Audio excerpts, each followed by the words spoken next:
तो हेलो दोस्तों, नमस्कार। आज हम बात करने जा रहे हैं एसएससी एमटीएस की जो वैकेंसी आई है उसके बारे में। एसएससी ने पूरा पैटर्न बदल दिया है। जैसे उन्होंने सीजीएल और सीएचएसएल का पैटर्न बदला था, वैसे अब एमटीएस का भी पूरा पैटर्न चेंज कर दिया गया है। तो आइए इसके बारे में पूरी जानकारी देते हैं कि आपको क्या क्या चेंजेस हुए हैं और कितनी वैकेंसीज है इसमें। तो यहाँ पर अगर हम बात करते हैं तो यहाँ पर टोटल पोस्ट जो है की बार और 11,000 प्लस है। और इसमें दो टाइप की पोस्टें उन्होंने दी है की बार, एक एमटीएस दी है और दूसरी उन्होंने इसमें हवलदार दी है। एमटीएस की जो पोस्टें हैं वो 10,880 हैं और जो हवलदार की इसमें पोस्टें हैं वो 529 हवलदार की पोस्टें हैं। दोस्तों, जो हवलदार की वैकेंसी आती है इसके लिए हमें फिजिकल की भी रिक्वायरमेंट होती है फॉर फाइनल सिलेक्शन। बट अगर हम एमटीएस की बात करें तो इसमें सिर्फ रिटन एग्जाम होता है। तो अगर हम बात करते हैं कि इसके लिए क्वालिफिकेशन क्या है, कौन कौन से लोग फॉर्म भर सकते हैं, तो यहाँ पर इसेंशियल क्वालिफिकेशन जो है वो 10th पास है। मतलब आपके पास हाई स्कूल का सर्टिफिकेट होना चाहिए, आपने हाई स्कूल पास करके रखी हो। ये मायने नहीं रखता कि आपने कितने परसेंटेज के साथ, आप पास हो सिर्फ तो आप इस फॉर्म को आसानी से भर सकते हैं। अगर हम बात करें कि फॉर्म कब से भरना शुरुआत होगा, तो ये फॉर्म जो है 18 जनवरी 2023 से भरना स्टार्ट होगा और ये 17 फरवरी 2023 तक इसकी लास्ट डेट है भरने की। और अगर इसकी हम एक्सपेक्टेड एग्जाम के बारे में बात करें तो जो इसका एग्जाम है, एसएससी ने अपनी नोटिफिकेशन में ये चीज लिख करके रखी है कि इसका एग्जाम हम अप्रैल 2023 में कराएंगे। इसका एग्जाम हम अप्रैल 2023 में कराएंगे। और अगर हम यहाँ पे बात करें कि कौन कौन से एज वाले लोग इसको भर सकते हैं, क्योंकि हर वैकेंसी के लिए कुछ ना कुछ एज क्राइटेरिया होता है, तो इसमें दो टाइप के एज क्राइटेरिया एसएससी ने अपने नोटिफिकेशन में मेंशन करके रखे हैं। तो पहले ग्रुप के लिए हम बात करते हैं तो 18 से 25 साल वाले, 18 से 25 साल वाले लोग और उनका जो जन्म हुआ हो 2/1/1998, मतलब 2 जनवरी 1998 और 1 जनवरी 2005 के बीच का होना चाहिए। मतलब ये डेट इंक्लूड शायद ये डेट इंक्लूड नहीं है। अगर आपका 2/1/1998 तब आप फॉर्म नहीं भर सकते हैं। अगर 1/1/2005 है तब भी आप फॉर्म नहीं भर सकते हैं। लेकिन अगर इसके बीच की डेट है तो आप बिल्कुल फॉर्म को भर सकते हैं। और दूसरा एक होता है 18 से 27 साल वाला। इसमें दो कैटेगरी, दो एज वाइज भी जो होती है वैकेंसीज होती है, तो इसलिए यहाँ पे दो एज इन्होंने मेंशन करके रखा है। अब अगर 18 से 27 वाले में आप आ रहे हैं तो आप 2/1/1996 मतलब 2 जनवरी 1996 और 1 जनवरी 2005 के बीच में आपका जन्म हुआ हो तब आप इस फॉर्म को भर सकते हैं। दोस्तों, अगर हम बात करते हैं इसमें पेमेंट, आप जो फीस देंगे वो कितनी देंगे, तो यहाँ पे अगर हम फीस की बात करें तो 100 रुपए जनरल, ओबीसी और ईडब्ल्यूएस कैंडिडेट्स को देने होंगे। वहीं पे एससी एसटी को 0 और आल जो भी आल कैटेगरी, चाहे ओबीसी हो, चाहे जनरल हो, चाहे ईडब्ल्यूएस हो, सभी फीमेल्स को कोई भी शुल्क नहीं देना पड़ेगा। अब जो मेन चीज है इस वीडियो में हम आप सभी लोगों को बताने जा रहे हैं वो है एसएससी एमटीएस के न्यू एग्जाम पैटर्न के बारे में, क्योंकि उन्होंने पूरा पैटर्न चेंज करके रख दिया है। जैसे उन्होंने सीएचएसएल सीजीएल का पैटर्न चेंज किया, वैसे ही उन्होंने इसमें भी पैटर्न चेंज कर दिया है। सबसे इसमें जो पैटर्न चेंज हुआ है, तो दोनों अभी तक जो भी चेंजेस हुए थे सीजीएल और सीएचएसएल में, उसमें जो हमारा पहला फेज होता था टायर 1 होता था, उसमें कोई भी चेंज नहीं होता था। लेकिन इन्होंने इसमें टायर 1 में भी चेंज किया है और टायर 2 को इन्होंने बिल्कुल खत्म कर दिया है, बिल्कुल उसको उड़ा दिया, उसका कोई काम नहीं रहेगा। देखिए, अगर न्यू एग्जाम पैटर्न में हम बात करें तो इन्होंने एक पेपर कराएंगे लोग, इसमें 2 सेक्शन होंगे, एक सेक्शन 1 होगा और एक सेक्शन 2 होगा। सेक्शन 1 में आपको 45 मिनट्स गिवन होंगे और सेक्शन 2 में आपको भी 45 मिनट्स गिवन होंगे। मतलब पेपर की टाइमिंग पहले के जैसे 1.5 घंटे होगी, अर्थात 90 मिनट ही होगी। यहाँ पे पहले सेक्शन में वो 45 मिनट देंगे और दूसरे सेक्शन में भी वो 45 मिनट ही देंगे। अब जो पहले सेक्शन की हम बात करते हैं तो पहले सेक्शन में मैथ्स और रीजनिंग पूछी जाएगी। पहले सेक्शन में मैथ्स और रीजनिंग पूछी जाएगी और 20-20 क्वेश्चन दोनों के होंगे। मैथ्स का 20 क्वेश्चन होगा, रीजनिंग का 20 क्वेश्चन होगा। और अभी तक जो एसएससी में एक क्वेश्चन 2 नंबर का होता था, अब वही एक क्वेश्चन 3 नंबर का होगा। कहने का मतलब 60 नंबर मैथ की होगी और 60 नंबर रीजनिंग की होगी।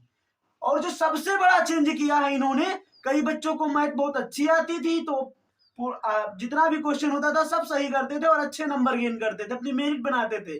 और कुछ बच्चों को मैथ और रीजनिंग, मैथ में जो है वो बहुत दिक्कत होती थी तो वो मैथ से डरते थे। तो जो डरते थे उनके लिए एसएससी ने बहुत बड़ा फायदा यहाँ पे किया है कि उन्होंने सिर्फ इस मैथ्स और रीजनिंग वाले सेक्शन को, मतलब सेक्शन 1 को क्वालिफाइंग कर दिया है।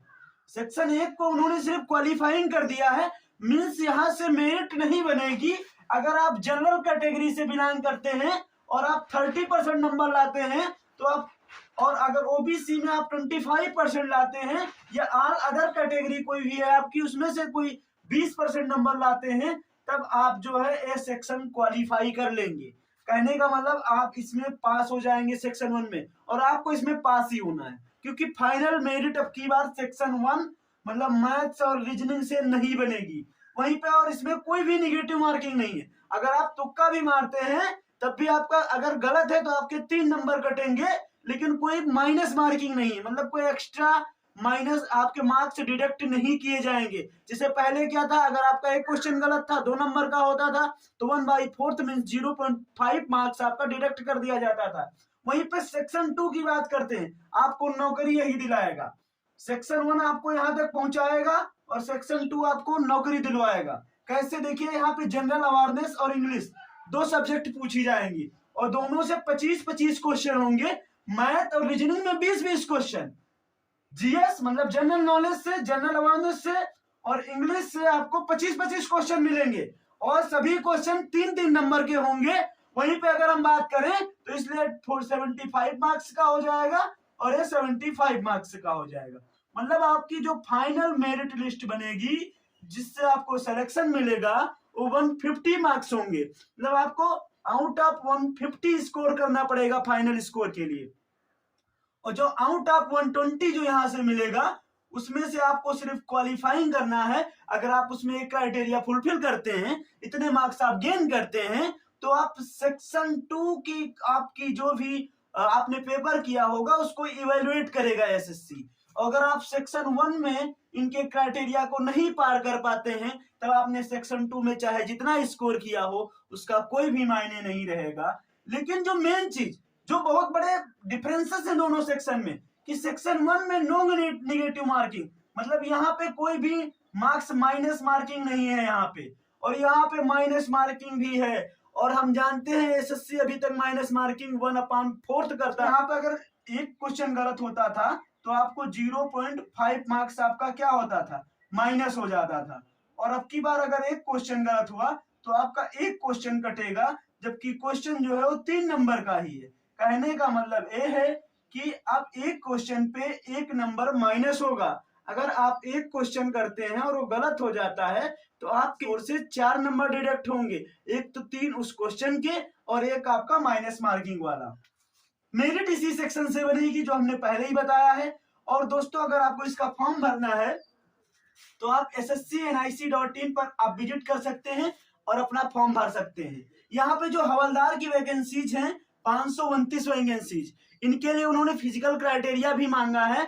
वहीं पे अगर हम जो हवलदार की वैकेंसी आई है अगर हम उसके लिए बात करें तो उसके लिए पीटी होता है और पीएचटी होता है, मतलब एक वॉकिंग होता है जब आपका एग्जाम हो जाता है उसके बाद। तो मेल के लिए इन्होंने अपनी को नोटिफिकेशन में चीज मेंशन की है कि आपको 15 मिनट में 1600 मीटर वॉक करना है। वहीं अगर फीमेल के लिए हम बात करें तो 20 मिनट में 1000 मीटर वॉक करना है। और यहाँ पे अगर हम हाइट के बारे में बात करते हैं तो मेल्स के लिए इन्होंने 157.5 सेंटीमीटर हाइट बताई है, और कुछ रिलैक्सेशन मतलब कुछ इन्होंने रिलैक्सेशन भी दिया है 5 सेंटीमीटर का, कुछ कैटेगरी जैसे लोग होते हैं उनको इन्होंने। और अगर यहाँ पे हम बात करें फीमेल की 152 सेंटीमीटर हाइट बताई है इन्होंने। अगर हम यहाँ पे चेस्ट की बात करें मेल्स के लिए तो 81 सेंटीमीटर, वही फीमेल का जो वेट होना चाहिए वो 48 kg होना चाहिए। और जो मेन यहाँ पे चीज है नो डिस्क्रिप्टिव होगा, हमने पहले भी आपको बताया लेकिन ये बहुत बड़ा चेंज हुआ इसलिए हम आपको दोहरा रहे हैं कि यहाँ पे नो डिस्क्रिप्टिव वाला पेपर होगा। और दोस्तों आपको ये वीडियो अगर पसंद आया हो तो आप इस वीडियो को लाइक कीजिए, शेयर कीजिए और हमारे चैनल को सब्सक्राइब कीजिए। जय हिंद।